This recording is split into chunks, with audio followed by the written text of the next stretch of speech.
যে বাংলাদেশে ৯৫% মানুষই জানে না মানে কতবার বা সঠিক নিয়মে করা যায়। আমরা এই টিভি বিজ্ঞাপন দেখে শিখেছি যে দিনে ২ বার। অনেকের দাঁতে আমরা যে পোকা বলি, আসলে পোকা বলে কোনো শব্দ নাই, এটা হচ্ছে ডেন্টাল ক্যারিজ। পৃথিবীতে সকল কিছু এখন পর্যন্ত বিজ্ঞান তৈরি করতে পারলেও একটি জিনিস তৈরি করতে পারে না, সেটা হচ্ছে রক্ত। প্রতিটা অঙ্গ পতঙ্গেরই কিন্তু খুবই গুরুত্ব। সুন্দর হাসির জন্য চাই সুস্থ দাঁত, এমনকি খাবার খাওয়ার জন্য দাঁতই গুরুত্বপূর্ণ। তাই সুস্থ সুন্দর দাঁতের জন্য নিতে হয় নিয়মিত যত্ন। দাঁতকে সুন্দর রাখতে free dental and blood grouping ক্যাম্পিংয়ের আয়োজন করেছেন Ahlul Hofaz Quranic Institute, Uttara, Dhaka. Sponsor by Mediplus, powered by Odontica dental solution. Ahlul Hofaz Quranic ইনস্টিটিউটের সকল শিক্ষার্থীদের জন্য ছিল free dental and blood grouping camp. বিশেষজ্ঞ ডক্টর হিসেবে উপস্থিত ছিলেন ডেন্টালিস্ট ডক্টর এম মুস্তাক। এ সময় তিনি বলেন, আমি ডাক্তার এম মুস্তাক, ডেন্টাল সার্জন হিসেবে আছি ইবনে সিনা হসপিটাল, উত্তরা, ভবন ৩-এ। সকালে বসি আর বিকালে আমি অটোটেকা ডেন্টাল সলিউশন, এটা আমার পার্সোনাল চেম্বার, প্রায় 1 যুগ প্লাস উত্তরায় আছি। সাধারণত কি ধরনের সমস্যা হয়? অনেকের দাঁতে আমরা যে পোকা বলি, আসলে পোকা বলে কোনো শব্দ নাই, এটা হচ্ছে ডেন্টাল ক্যারিজ। রেগুলারলি যদি দাঁত ব্রাশ না করে প্রচুর পরিমাণ মিষ্টি, চকলেট, চুইংগাম খায়, বেশ করে যারা চকলেট মুখে দিয়ে অনেকক্ষণ বসে থাকে, তারপর হচ্ছে মিষ্টি জাতীয় খাবার খেয়ে ঠিকমতো দাঁত ব্রাশ করে না বা কুলি করে না, তাদের ক্ষেত্রে প্রথমত হচ্ছে মাড়ি ফুলে যায়, তারপর দাঁতে ক্যারিজ হয়, ক্যারিজ থেকে আস্তে আস্তে শিরশির হয়, শিরশির ব্যথা হয়, এবং সেই ব্যথা থেকে এক সময় তীব্র ব্যথা হয়। সেখান থেকে আস্তে আস্তে অনেক বড় ধরনের সমস্যা হতে পারে। ব্রাশটা কয়বার করা যায় দিনে বা সঠিক নিয়মটা?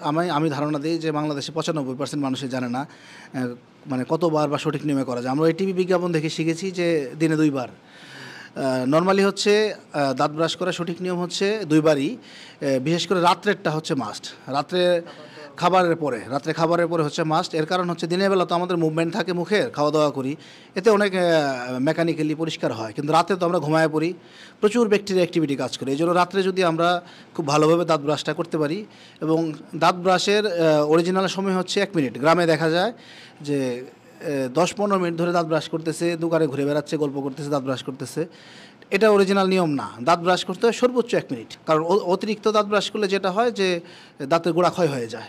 ব্রাশ পেস্ট দিয়ে দাঁত ব্রাশ করি, সেটা 1 বার অথবা সর্বোচ্চ 2 বার। কিন্তু আঁকা বাঁকা থাকে, অনেকগুলো দাঁত থাকে, এই জিনিসটা কিভাবে সতর্ক হওয়া যায়? খুব সুন্দর একটা প্রশ্ন করেছেন। আঁকা পাকা দাঁতের ক্ষেত্রে যে প্রবলেমটা হয়, এটা হচ্ছে আমরা দুধ দাঁতকে গুরুত্ব দেই না।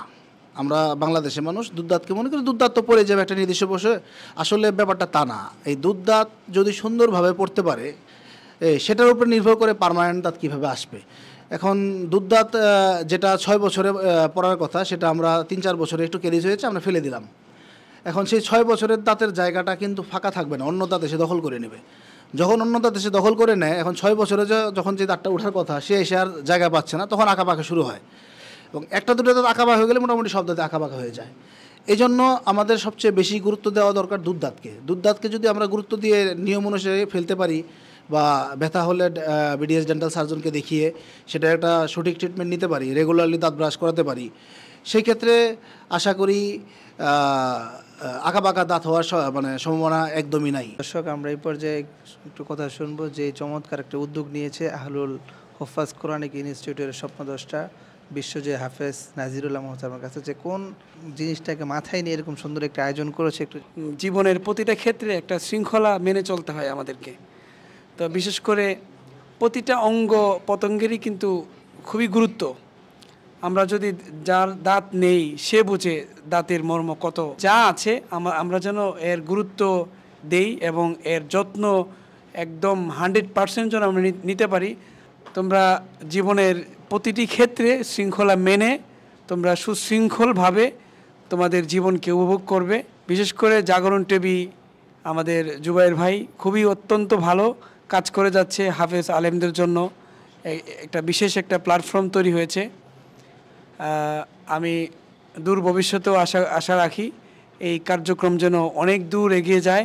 ব্লাড টেস্ট করিয়েছেন, আসলে ব্লাড টেস্ট সম্পর্কে একটু ধারণা দিবেন এবং ব্লাড সম্পর্কে একটু কথা শুনবো ইনশাল্লাহ। পৃথিবীতে সকল কিছু এখন পর্যন্ত বিজ্ঞান তৈরি করতে পারলেও একটা জিনিস তৈরি করতে পারে না, সেটা হচ্ছে রক্ত। আমরা যখন কোথাও দুর্ঘটনায় পতিত হব তখন আমাদের শরীরে বাহির থেকে রক্ত দেওয়ার প্রয়োজন পড়ে। তখন যদি আমাদের রক্তের গ্রুপটা জানা থাকে তাহলে তড়িৎ গতিতে আমরা রক্তটা দিতে পারবো। ও নেগেটিভ যে রক্তটা, এটা হচ্ছে পৃথিবীতে একটু কম আর কি। ধরেন 1000 জনে একজন বা 1 লাখে একজন এরকম থাকে।